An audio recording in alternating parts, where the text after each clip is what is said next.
اگر آپ کو لگتا ہے کہ آپ کی لائف بہت مشکل ہے، اگر آپ کو لگتا ہے کہ آپ کو زندگی میں بہت ناکامیاں ملی ہیں، آپ بار بار ناکام ہوئے ہیں، لوگوں نے، دنیا نے آپ کے ساتھ بڑی زیادتی کی ہے، تو ایک بار یہ کہانی ضرور سنیے گا۔ ہنری ویل انڈیانا میں ایک لڑکا رہتا تھا۔ جب وہ صرف 6 سال کا تھا تو اس کے والد گزر گئے۔ یہ اس کے مشکل دور کی شروعات تھی۔ گھر چلانے کے لیے اس کی ماں کو ایک فیکٹری میں کام کرنا پڑا۔ بڑا ہونے کے ناطے اسے ہی اپنے چھوٹے بہن بھائیوں کا خیال رکھنا پڑتا تھا۔ ماں کی غیر موجودگی میں وہ اپنے بہن بھائیوں کے لیے کھانا بھی بناتا تھا۔ اتنی کم عمر میں ہی اس پر کافی ذمہ داریاں آن پڑی تھیں۔ پیسوں کی کمی کی وجہ سے 10 سال کی عمر میں اس نے بھی ماں کے ساتھ کام کرنا شروع کر دیا۔ اس کی زندگی اور مشکل ہو گئی تھی۔ جب وہ 12 سال کا تھا تو اس کی ماں نے دوسری شادی کر لی۔ سوتیلے باپ سے اس کی بن نہ سکی اور اس نے گھر چھوڑ دیا۔ گھر چھوڑنے کی وجہ سے 6ٹھی کلاس میں ہی اسے اسکول بھی چھوڑنا پڑا۔ پیٹ پالنے کے لیے اس نے نوکری کی تلاش شروع کر دی۔ اسے گھوڑے گاڑیوں کو پینٹ کرنے کا کام ملا۔ پھر اس کے بعد اسے ریلوے آفس میں فائر مین کی نوکری مل گئی۔ ساتھ ہی ساتھ اس نے قریب موجود یونیورسٹی میں لا کی تعلیم حاصل کرنا شروع کر دی۔ اسے لگتا تھا کہ اس کی زندگی کا اچھا دور شروع ہونے والا ہے، لیکن اس کا کسی کے ساتھ جھگڑا ہو گیا۔ جھگڑا کرنے اور اس پر مقدمہ بننے کی وجہ سے اسے نوکری سے نکال دیا گیا۔ اس کا لا کا کیریئر بھی تباہ ہو گیا۔ وہ ایک بار پھر جاب لیس تھا۔ وہ واپس گھر آ گیا اور ایک لائف انشورنس کمپنی میں جاب شروع کر دی، لیکن کچھ ہی مہینوں کے بعد مینیجر کو اس کا کام پسند نہ آیا اور اسے نوکری سے نکال دیا گیا۔ ایک بار پھر اس نے جاب کی تلاش شروع کر دی۔ زندگی بہت مشکل تھی، لیکن اس لڑکے نے ہمت نہیں ہاری۔ کچھ عرصے کے بعد اسے ایک ٹائر بنانے والی کمپنی میں جاب مل گئی، لیکن وہ بھی کوئی زیادہ عرصہ نہ چلی کیونکہ کمپنی نے اپنا پروڈکشن پلانٹ ہی بند کر دیا تھا۔ وہ ایک بار پھر جاب لیس تھا۔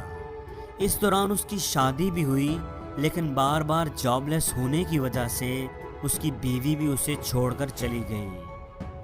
آپ سوچ سکتے ہیں کہ اس آدمی کی کیا حالت ہوگی، لیکن اس آدمی نے پھر بھی ہمت نہیں ہاری۔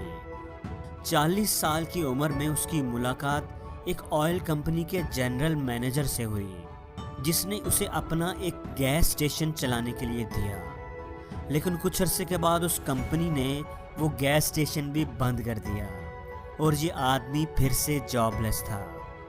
مشکل پہ مشکل، ناکامی پہ ناکامی۔ کچھ عرصے کے بعد اسے شیل آئل کمپنی نے اپنا ایک پیٹرول پمپ چلانے کے لیے دیا۔ اس آدمی نے وہ اسٹیشن چلانا شروع کر دیا۔ ساتھ ہی جو کسٹمرز وہاں رکتے تھے ان کے لیے اس نے چکن کی کچھ ڈشز اور کچھ دوسرے کھانے بھی بنانے شروع کر دیے۔ جلد ہی اس کی پین فرائیڈ چکن ڈش اس علاقے میں بہت فیمس ہو گئی۔ کچھ سالوں کے بعد جب اس کے کھانے کے کسٹمرز بہت زیادہ ہو گئے تو اس نے پیٹرول پمپ چھوڑ دیا اور اپنا خود کا ایک ریسٹورانٹ بنا لیا، جو کہ اچھا چل پڑا۔ ریسٹورانٹ کی کامیابی کے بعد اس نے اپنا بزنس بڑھانے کے لیے ایک اور ریسٹورانٹ کھولنے کا سوچا، لیکن اس دوران ایک لوکل کمپیٹیٹر کے ساتھ ان کا جھگڑا ہو گیا اور اس کے ایک ملازم کو گولی لگ گئی، تو وہ اپنا بزنس ایکسپینڈ نہ کر سکا۔ 4 سال کے بعد اپنے بزنس کو بڑھانے کے لیے انہوں نے اپنے ریسٹورانٹ کے ساتھ ایک ہوٹل بھی کھول لیا، لیکن بدقسمتی سے کچھ عرصے کے بعد اس ہوٹل میں آگ لگ گئی، جس کی وجہ سے ہوٹل اور ریسٹورانٹ دونوں جل گئے۔ اس کی زندگی کی ساری محنت ضائع ہو گئی تھی۔ وہ ایک بار پھر سڑک پر تھا۔ آپ سوچ سکتے ہیں کہ اس آدمی کی کیا حالت ہوگی، لیکن اس آدمی نے پھر بھی ہمت نہیں ہاری اور نئے سرے سے ایک ریسٹورانٹ اور ہوٹل بنایا، لیکن ورلڈ وار 2 شروع ہونے کی وجہ سے اسے وہ بھی بند کرنا پڑا۔ اس کی زندگی میں ایک کے بعد ایک مشکل آ رہی تھی، نقصان پہ نقصان ہو رہا تھا۔ ورلڈ وار ختم ہونے تک اس کی ساری جمع پونجی بھی ختم ہو چکی تھی، اس کے پاس ریسٹورنٹ کھولنے کے لیے بھی پیسے نہیں تھے، تو اس نے اپنی چکن ڈش مختلف ریسٹورنٹ میں سیل کرنے کی کوشش شروع کر دی، لیکن سب نے اسے ریجیکٹ کیا۔ آپ کو یقین نہیں آئے گا کہ 1009 چھوٹے بڑے ریسٹورانٹ اس نے وزٹ کیے، لیکن سب نے اسے ریجیکٹ کیا۔ لیکن یہ آدمی پھر بھی کوشش کرتا رہا۔ آخرکار 1952 میں جب ان کی عمر تقریباً 62 سال تھی، انہوں نے اپنی ریسیپی جس کا نام کینٹکی فرائیڈ چکن تھا، شہر کے ایک بڑے ریسٹورانٹ کو سیل کر دی۔ ریسٹورانٹ کے بڑے نام کی وجہ سے جلد ہی یہ ریسیپی پورے شہر میں فیمس ہو گئی۔ اس کے بعد تو لائن لگ گئی، اس شہر کے دوسرے بڑے بڑے ریسٹورانٹس نے اس ریسیپی کو فرنچائز کرنا شروع کر دیا، اور اس آدمی کو سب ریسٹورانٹ سے کمیشن ملنی شروع ہو گئی۔ اس کا خواب تھا کہ اس کی ریسیپی پوری دنیا میں پہنچ جائے۔ 1959 میں اس نے ایک نیا ریسٹورانٹ اور کمپنی ہیڈ کوارٹر بنایا۔ اس نے بہت محنت کی، اکثر وہ اپنی گاڑی کی پچھلی سیٹ پر ہی سو جاتا، ریسٹورانٹ وزٹ کرتا، انہیں اپنی ڈش کے بارے میں بتاتا، اور اگر آنر کو وہ ڈش پسند آتی تو وہ فرنچائز رائٹ کی بات کرتا۔ 1965 میں جب اس کی عمر 75 سال تھی، تب جا کر وہ صحیح معنوں میں کامیاب ہوا تھا۔ کئی سالوں کی ناکامیوں، ریجیکشنز اور بدقسمت واقعات کے بعد کولونل سینڈرز کی فرنچائز اپروچ بہت زیادہ کامیاب ہو گئی تھی۔ KFC وہ پہلی فاسٹ فوڈ چین تھی جو پوری دنیا میں پھیلنا شروع ہو گئی تھی۔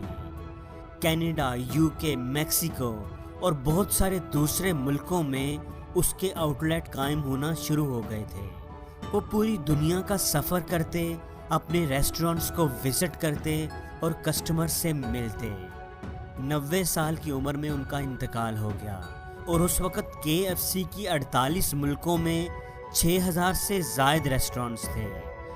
ایک انالیسس کے مطابق 2019 میں KFC کے 24,104 آؤٹ لیٹس ہیں، جو کہ 150 مختلف ملکوں میں ہیں۔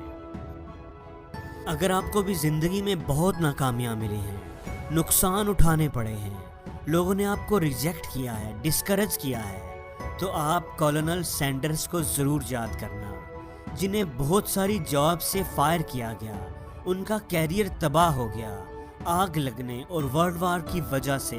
وہ بہت زیادہ ڈپریشن میں رہے، لیکن انہوں نے گیو اپ نہیں کیا، وہ کوشش کرتے رہے، اور پھر وہ دنیا کے سب سے فیمس کک بنے، اور ان کا نام آج بھی زندہ ہے۔ دوستو، ہمیشہ یہ بات یاد رکھنا کہ مشکل نہیں ہے اس دنیا میں کچھ بھی، تو ذرا ہمت تو کر، خواب بدلیں گے حقیقت میں، تو ذرا کوشش تو کر۔